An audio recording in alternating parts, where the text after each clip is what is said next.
Today marks 100 days of lockdown for Greater Sydney. And while the end is in sight, it's been a challenging few months.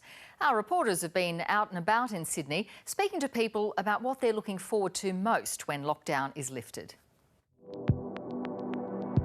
One of the wonderful things about what we normally do day to day is the variety, whether it's events, corporate work, retail.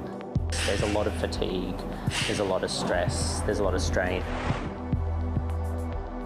When you take someone's job away, you also take their identity away. So I think that's something that we haven't really touched on throughout this whole process, because we've had people out of work for maybe a year or more who just feel like they've just been stripped of their identity.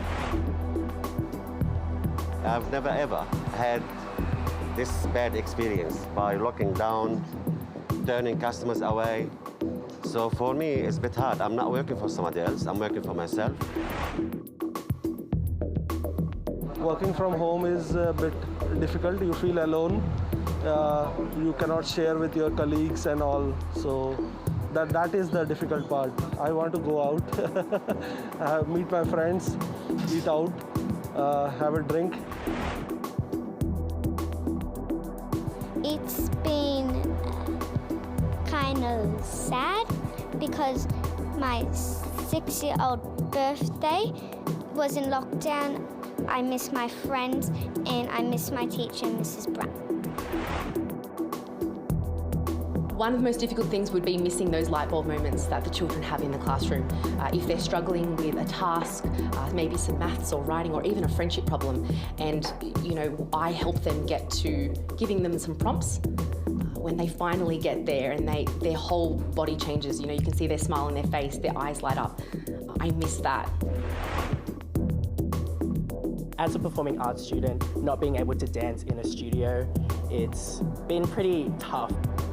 Obviously, I would like to I'm thinking of dancing in the future, but then with COVID, it's sort of brought a reality check. Will there be enough jobs?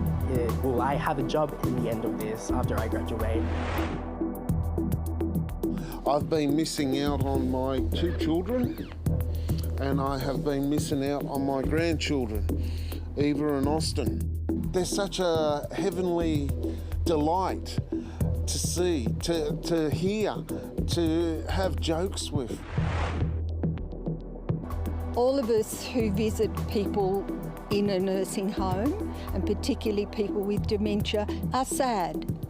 It's like a daily torture that you don't know how they're faring, you can't see them, you can't touch them, and that is the biggest heartache of them being in lockdown.